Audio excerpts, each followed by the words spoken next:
Start again.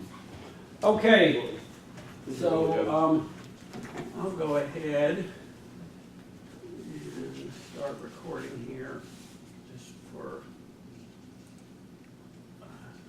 safety precautions. Share my screen. And that way, if anybody comes in late, we will at least.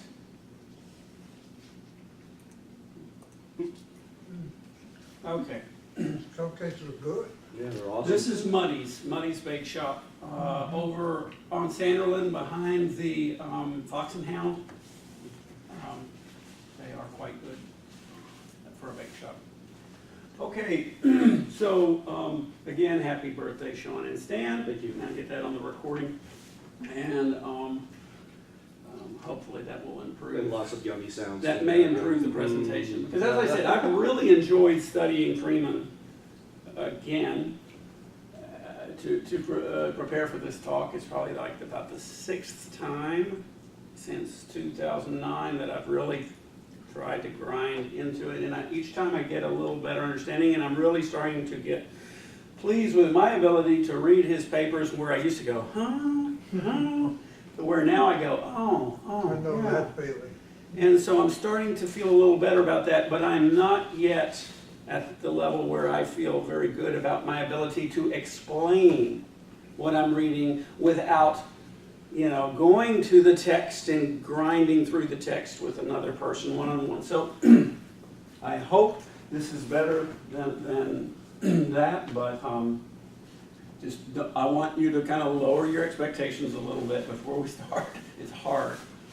So as an outline, I'm first going to talk a little bit about the man, then kind of approach it in terms of talking about his experimental findings, the data he collected, how he collected it, how he analyzed that data, and then how he interpreted it. And then I'm going to bring it back to metronome, Barham, Gibson, and hopefully LIDA. So Dr. Freeman, Walter, as Stan and Bernie refer to him, died last year in April at the age of 89. He attended MIT and studied physics and math as well as engineering. He didn't actually get a bachelor's degree, went into the Navy, and then got into medical school at Yale when he got out. So he studied electronics, and he did an MD PhD at Yale with John Fulton, who was a protege of Sherrington. Some of you may have heard of Sherrington. I don't know if you've heard of Cushing. He wasn't as familiar as his teachers, Halsted and Osler. May have heard of them. Two of the fathers of modern medicine, I would say. Did you say Halsted was a surgeon and Osler was an internist? And I think that's how it goes. And UCLA is where he did his postdoc. A little before Stan got there, or were you already between 54 and 59? When did you arrive at UCLA? 59. Okay, so that's the year Walter Freeman went to Berkeley, and he spent the remainder of his life there. Now, he had, over that time, a 60-year career, and he has numerous contributions. Some of the most significant are the book Mass Action in the Nervous System, published in 1975, where he introduces K-sets and a mathematical approach to studying brain dynamics outside of the scope of what most neuroscientists are looking at. Most neuroscientists are confining early on. They could only study, the technology didn't allow them, the analog equipment didn't allow them to look at frequencies much higher than 10 or 20 hertz with much accuracy. And once the digital age came along, most of them were conditioned by that early habit of looking only in the low frequencies. And so at some point, Freeman started urging his colleagues to open up their passbands and look at the higher frequencies. And that's where much of his contribution comes from. The book, the 2016 book that I bought a copy of it a couple of months after he died, was co-authored with Cosma, who's here, Robert Cosma, who's here at the University of Memphis in the math department, or he's in math now, right? Or is he? Okay. And 400 papers. Theoretically, some of the, I mean, he's regarded by some, it's hard to put it all up there, he's regarded by some as one of the fathers of computational neuroscience. He was doing some of the stuff that's mainstream now, back when nobody had heard of it. A lot of the Freeman-Kachowski model he developed with Robert Cosma. Cosma met him, I believe, in the 90s and spent a lot of time with him at Berkeley, and was a very, very, may have been, they were very close, and both as colleagues and as friends, and so much of this work Cosma has contributed to. And then intentional dynamics is really comes out of the mathematical model for the K-sets, which has always tried to connect a mathematical description of the neurodynamics with the concepts of how the brain assembles meaning or behavior that's, you know, adaptive. So he was always, while studying little bits of the brain, looking towards putting it together with the whole brain. And I really think his contribution in that regard has not yet been fully appreciated by the community at large. I didn't come up with that conclusion on my own. There's a number of people who agree with that. I think Stan may be one of them. Absolutely. You look like you might have further input with regards to Freeman's contributions or his career. Just my feeling that he's deserving of a Nobel Prize. Well, I hope. That's what I think. Yeah, unfortunately they don't give them posthumously, and I believe it may be 20 or 30 years before the rest of the world realizes that.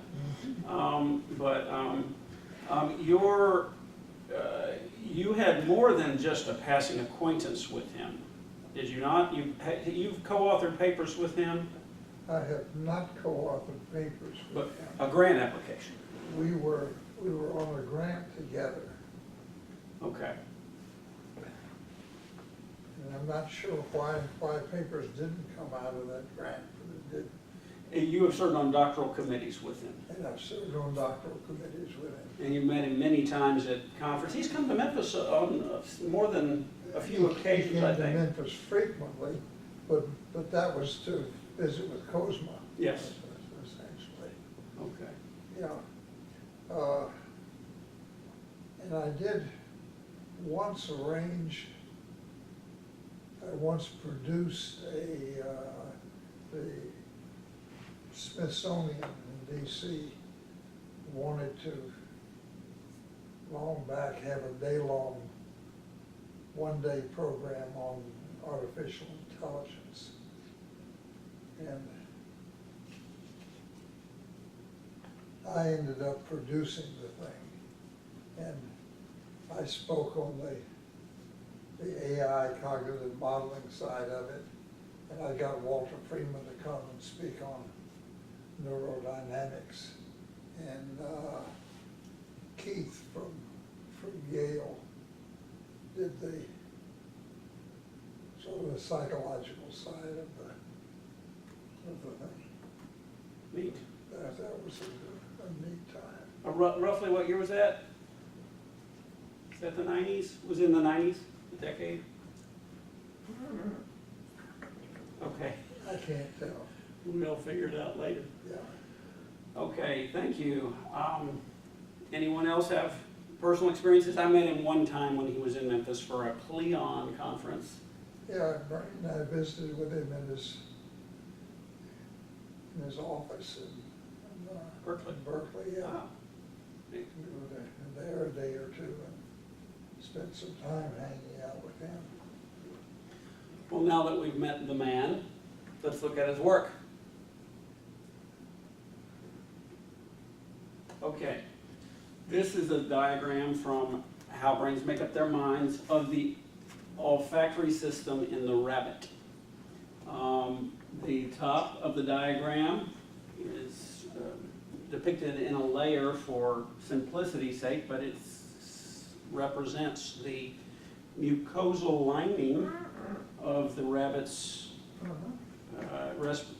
upper respiratory passages that have the olfactory receptors for smelling.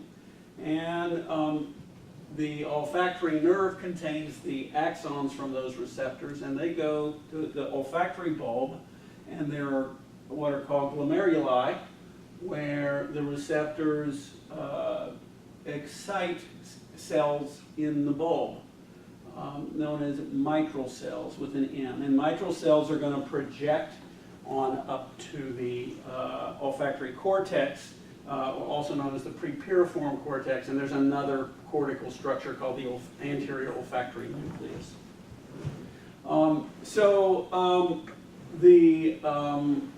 Don't want to get too much. I did study some of the nitty-gritty of the excitatory and inhibitory structures here and how they relate to the K-sets. And I now understand K-sets, I think, better than I ever have.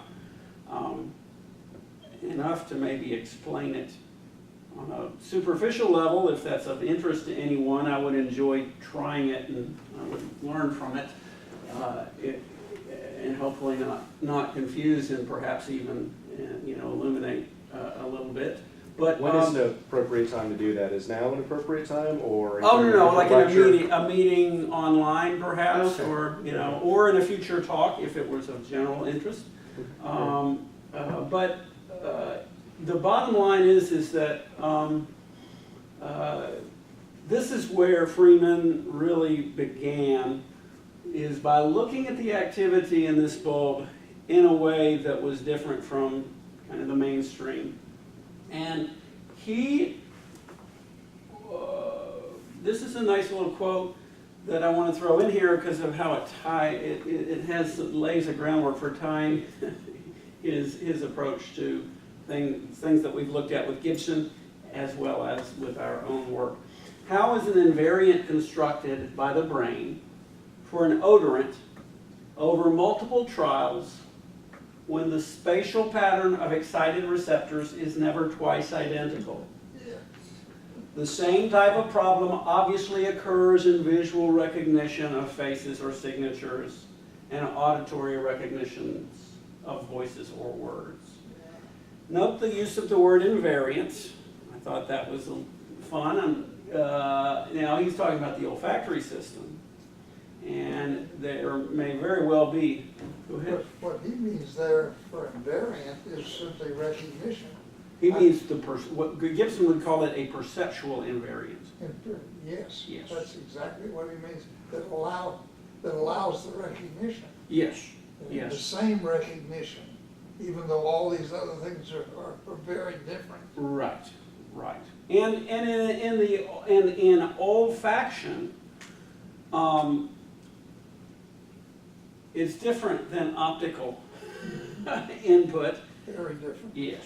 And so the structure that Gibson talks about in the light, it's hard to see how there's a structure that's directly reflecting it's reflecting something about the molecular constitution of the environment. But we're going to see. Let's any more on this quote before I move forward. Well, I think the invariant in you, if I saw you 10 years ago, I would say you have an invariant, even though you do have some variance. Oh, yes. And I think he's talking about the invariant that I first spoke of, not the other variants. Yes. Yes, not the variance. Understand? Correct, correct. So there's an invariant that underlies in a field of variance. That's right. That's what Gibson used that terminology very frequently, and he kept referring to that which persists within a perpetual change. It's not. It's always changing, but there's something that's constant in the change. Yeah. And that's what the perceptual system is picking up. And so it's, so this is from a figure from a very early, actually before, I guess he was not yet at Berkeley when he did this work. This is a cat recording from the olfactory cortex, a prepiriform. And we have a spontaneous background prior to the onset of an odor. It's kind of disorganized, no particular pattern. As soon as the hungry cat smells the fish, you know, very, very rapidly, there's an excited state that has a much more patterned, you know, profile. And the same stimulus an hour later, when the cat's no longer hungry, produces no response. In the primary, you know, well, we saw the olfactory, no, this is the cortex, I'm sorry. But he's going to, so, but what he did observe early on was this spontaneous background and the arousal and the activity level that occurred after the stimulus, and the intermittent wave packets. And of course, the very important point that the reaction or the change in activity was highly dependent on the motivational state of the cat. And that's very important, because when he then went to look at the olfactory neurodynamics, he, in detail, he was very careful to compare, to have in his data set conditions where he presented stimuli that had some kind of, that they mattered to the animal. And I think it's not something that I'm in the habit of thinking about when I read studies, and I hope I can get into that habit. But when I've looked at studies in the past, I haven't really considered, are these stimuli that have significance to the subject?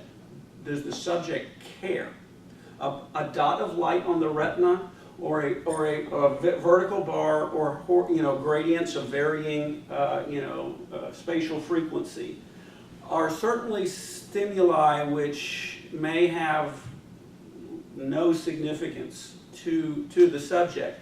And the assumption that I've sort of picked up on, or maybe even gotten, you know, bred into my thinking patterns, is that the brain, the perceptual part of the brain, will work the same way regardless of whether the stimulus matters to me.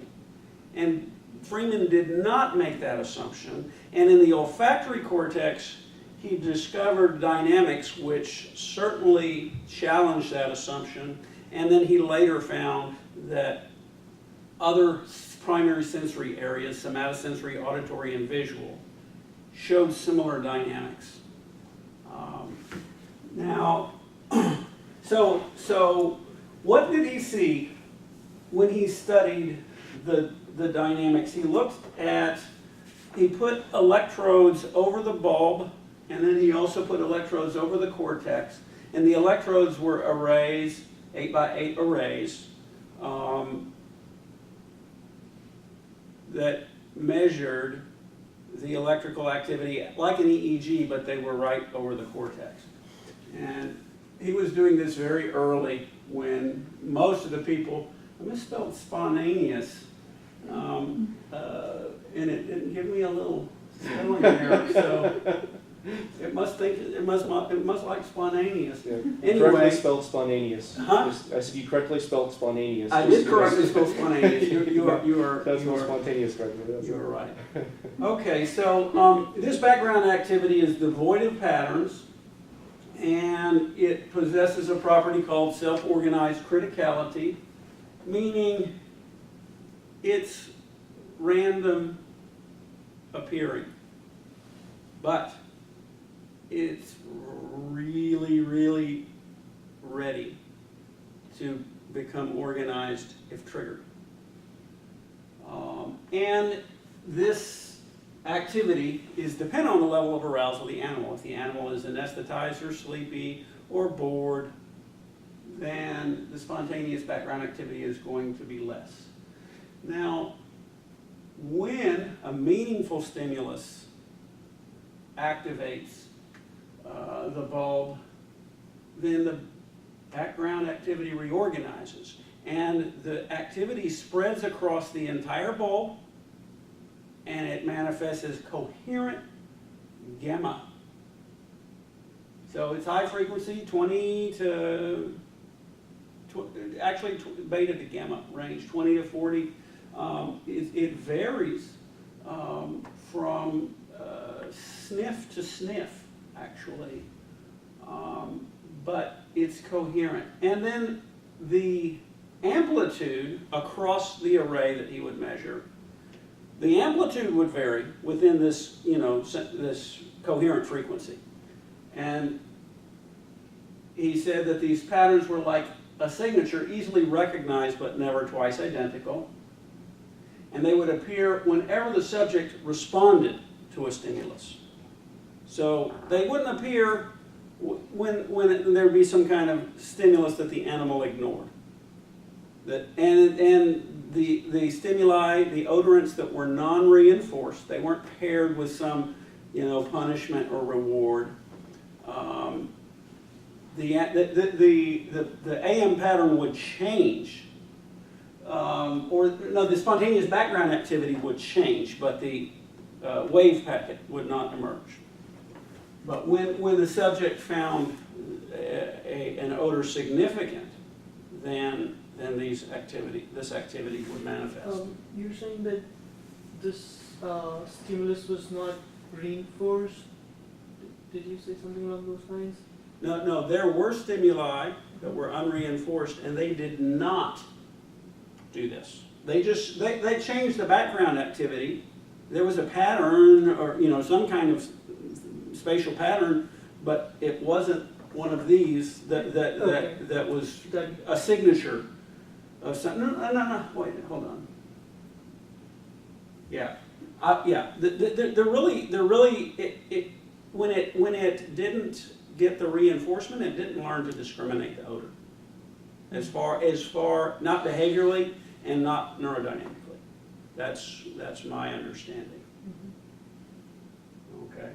And so here's kind of what a little more about the array for that pattern. This is one of his figures where we have a coherent pattern, and I think there's one, I can't remember what happened, there's a little asterisk by that one that's in the second row in the second column. But all the others you can see a very similar waveform, although the amplitudes differ. There's coherence, which means it's not only the same frequency, but there's a phase relation between them as well. And then the variation, the spatial pattern, is stimulus specific. And he proved this with the early use of classification algorithms. I think he used, some of the early ones he used were kind of primitive.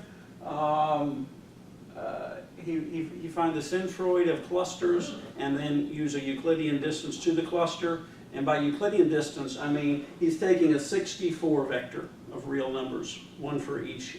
And then in a 64 space, he's finding clusters and using these clusters to classify the patterns. And he showed with something like an 85 or 90% accuracy that he could recognize the odorant from these patterns. So, I mean, that's what he means when he says they're stimulus specific. Before you go on from this, so this is a case where the animal is, when he said we have coherent bursts, this is because this is something that is being, attended to is relevant to the animal. It's not something that's being ignored, and this is a pattern that would correspond to that thing. Yes. In the case where there is not, so you made the statement on an earlier slide that the background noise is just it appears to be a pattern without any organization whatsoever. There's no, in that case, would these 64 different electrodes be completely just all over the place? I haven't seen a figure in his work where he gives you that. It would have been nice to have a same 64 array of the other. Yeah. But what he does with this is he will often take this and make a spatial pattern, which I'm going to show you down here, like these. And so the air is an unreinforced stimulus. And you can see that these squares with these kind of topographic lines are just a different way of presenting this same thing. So we are going to see how it works later on, but you really kind of have to conceptually go backwards from those line drawings or topographic map drawings to this in order to imagine that. I think that will answer your question. Yeah, that makes sense. Okay. Steve, am I wrong in thinking, go back to the earlier slide, go more there. Notice that before the odor, you're getting random variations, but not much strength. Mm-hmm.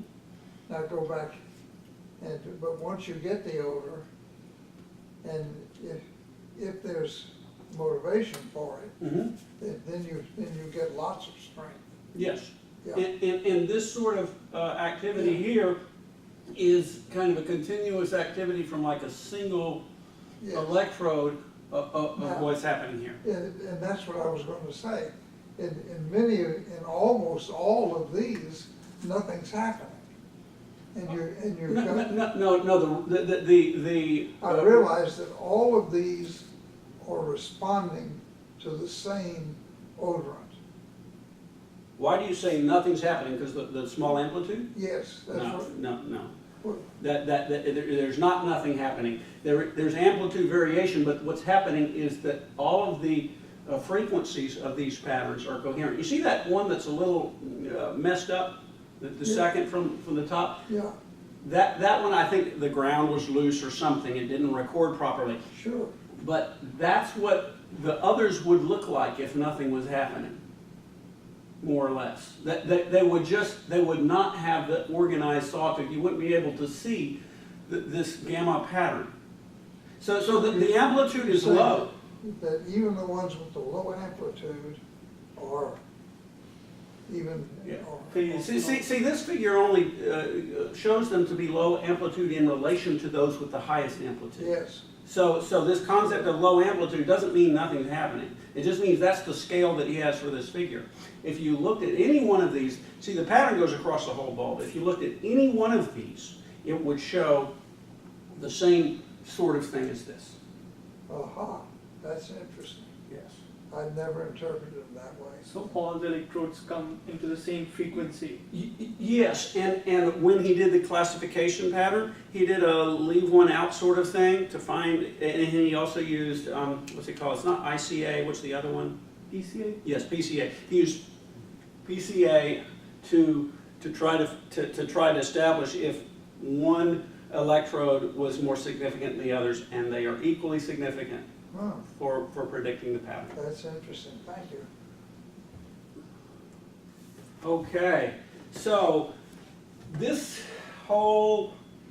data led him to some ideas about what's underlying this activity. And he came up with the idea of a neural assembly, which is a subset of neurons in the bulb, okay, which forms when the animal learns to recognize a stimulus.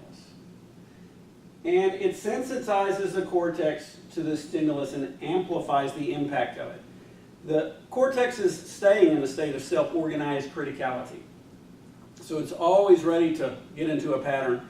And this amplification, the sensitization and amplification makes it possible for this one little kind of stimulus to ignite, in his words, the whole cortex into one of these patterns.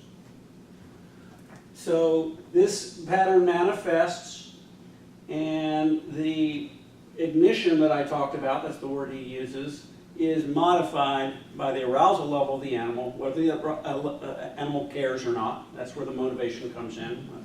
I think he's talking about level arousal and neural activity, which is connected to, among other things, how much the animal cares. And then over repeated trials, this neural assembly is going to change each time because it's never going to be the same exact stimulus presentation. There's like a million or 10, there's like 10,000 receptors in the mucosa for each type of odorant or each type of molecule, and only like 1% of them gets activated with every sniff, and it's a different 1% every time. But this repeated trials will allow the neural assembly to generalize over those things, and so this assembly, he says, accesses an attractor. I was finding myself thinking in terms of, well, the assembly is an attractor. It's like, no. Any more than the metronome is the oscillation. The metronome itself is not an attractor, but the activity pattern of the metronome is the attractor, and the metronome accesses that attractor. And so this is the similar concept. The activity pattern is a Well, it's a trajectory. trajectory that falls into Yes, the yes. attractor. But when, It's not the attractor. but the final state, Yeah. we can Final state is in the attractor. yes, and it determines the attractor. If you specify the final state, then you have specified the attractor. And so it is sloppy, but it is not problematic practically to equate that final state with the You attractor. specify the final state. They're- You they're- specified the attractor if it is a point attractor. Nope. If it's not a point attractor. Sorry, You've only specified. when one I of- say state, One of I, the states in no, the no, attractor. no, when I say state, I do not mean a single, the state at a single point in time. I meant the orbit. If you have a limit cycle attractor, when I say specify the final state, its final state is alternating between those two things. It has no final state, in some sense, unless you just stop measuring them. I mean, so what I mean is where the trajectory ends up. It ends up in an orbit that goes through a number of states, and I'm calling that number of states the final state, and in some sense it is. But It may not be the whole attractor. well. It may be only a piece of the attractor, that's what I'm saying. That would be a sub-attractor.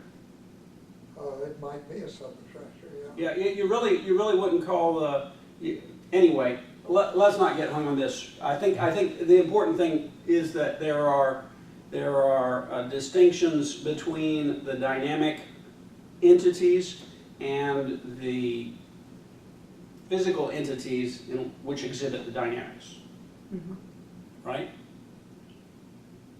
I'm sorry, Sid. There's a distinction, but I got distracted. There's a distinction between the dynamic entities, such as trajectory, attractor, and so forth, and the physical entities, metronomes, neural Of assemblies, course. which they exhibit. And that's the key point there.